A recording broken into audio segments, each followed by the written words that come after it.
Dahil esiko kaafu if you ever Otokindeki na ono kukua Faina e whakaukau No sei na e apiko mapenu Whainga si e te whetau Ola koe hai si e matu matu Ola koe hai si e matu matu Oki teni e ngalo a whee Wipa e te mata I tofi O te inspire Di sei e hifomo e hake Tuli fuaki e olive Siti kolili e ni o tomata I tohi Siti asi e te tai amoni Siti asi e te tai amoni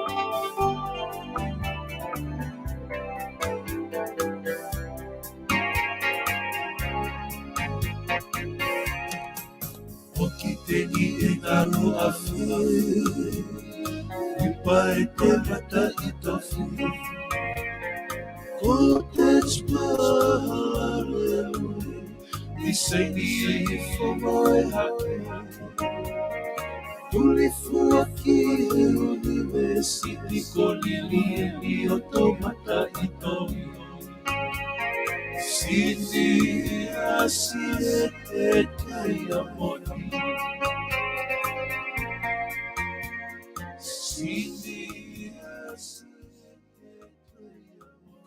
Ko kori ke hufanga moa I he talamalo e whanua mga hi whakatapu ko tōpe o ku whawhatapu atu mamihin ka ata moa e whainga maari e koni ke o atu ai ai polokalama koni I ahoni ko e talanoa ako mo politikare ai ko iheni pia mo PALOFESA INOKE HU'AKAU ke whakahoko ate tau polokalama ko ia ke tiki motolu I ahoni matuunga I he whanki I paloparema whateknikare pe o ku matala no are o pepe mo PALOFESA INOKE HU'AKAU pe mi sene Australia he ka ke lava ke matala no ata pe moia ai te mafahoko pe tala no ko ni I he reo pe moia ki sene Australia ke whakakato ke tau polokalama ko ia ki ahoni ko fofo polokalama fuki eni ki ta uni hiriang ko ia tau malolo ko ia he Christmas I me fastau ko te mau ni whainga maari ke malawa o kamata atu e ma polokalama ko ia whahiri wiki ku iloa ko e talano ako mo politikare pa moe PALOFESA whatanga pe ku ong le rea tuki apina mo kata ke toki share atu pe e tau polokalama ko ngā ko e naka ke fu atu hatai mi pau ko ngā ko whanki I palapare ma whateknikare ko e whebe taimi e lava o ma talanoa ai ko ia na tuku ke ma talanoa atu ai. Kake, I hene pehe I hahoni ko whiawhia ke tatairei ai PALOFESA ki he laine, lava ke ma talanoa ki ai I he houani. PALOFESA, malo e tau mau e ahoni, pia malo mo ai ngawelahi pia me sene Australia. Ku whatanga pia ku ongo le rei atu ke te koe ai I ahoni I he tainimi ai polokalama ko ni. PALOFESA, malo e tau mau e ahoni.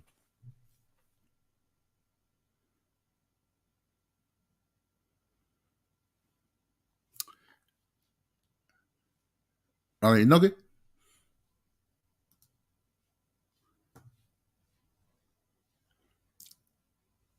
Ko ti mahalo ku o ku ki i palapalema pe laine ka ko o fa pe ku ongo atu e palofesa ke te koe ai me ko ni he ko nga ko sio ki ho laine ku motu mai ka ku fatanga pe e ongo atu ki te koe i he taini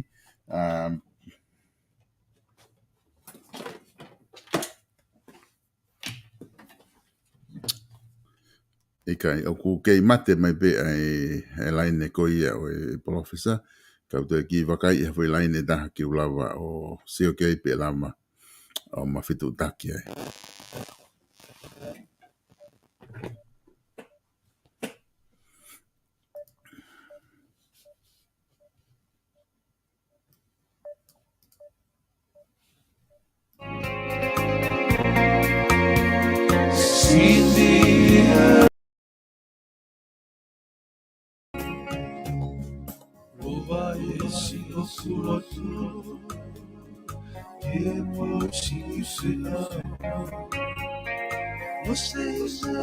Kata pe ka ki finga mo ke ki fa hu mai pa sa ko to.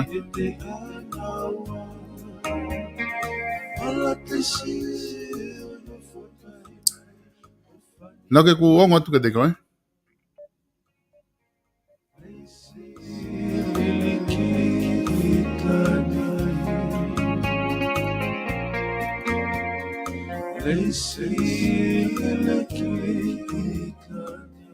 No ke matolo.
Taki ngawa ki pele o gani no ke koni kuongo mai. E ku kai ke he ku vai ne hu mai me ai.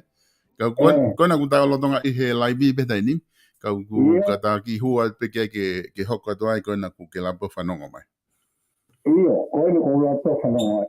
Oh, okay. Ia, malo. Malo le rei sai pe koni ku ongo le rei. Ula pe ke makone ki be mo e palofesa I he ma messenger la ma ke ongo atuai.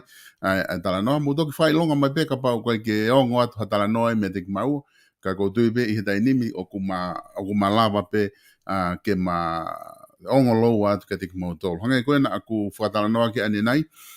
Fatao nge pe ku o ku ongo le re ke te mo tol mo ka daki pe fanki mau fa teknikare ko ia o koko ka me mau inga ke ai mau e whainga maari e koi e palofesa ke lava ke tau kawhata palofesa Inoke Hu'akau malo e tau mau e ahoni malo e lava mai ke ta kamata ta POLOKALAMA fuafua POLOKALAMA koe ke tau ni ko ilo I befoki na ke lava tu ki tonga tapu ki tonga i he taimi koni o e malolo Christmas i me whaasta u. Pea koe whainga marien ke whahoko ata Polokalama. Whewheha ke Palofesa, whewheha ke ai ngā webe me sene Australia.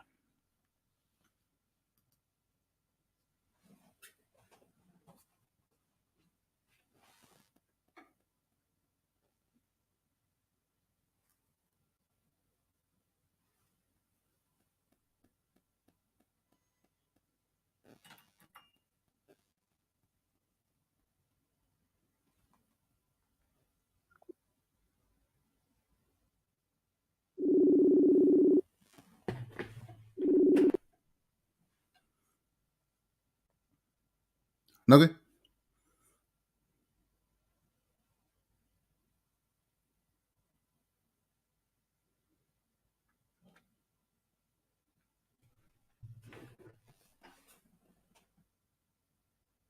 Nake ngonga tu?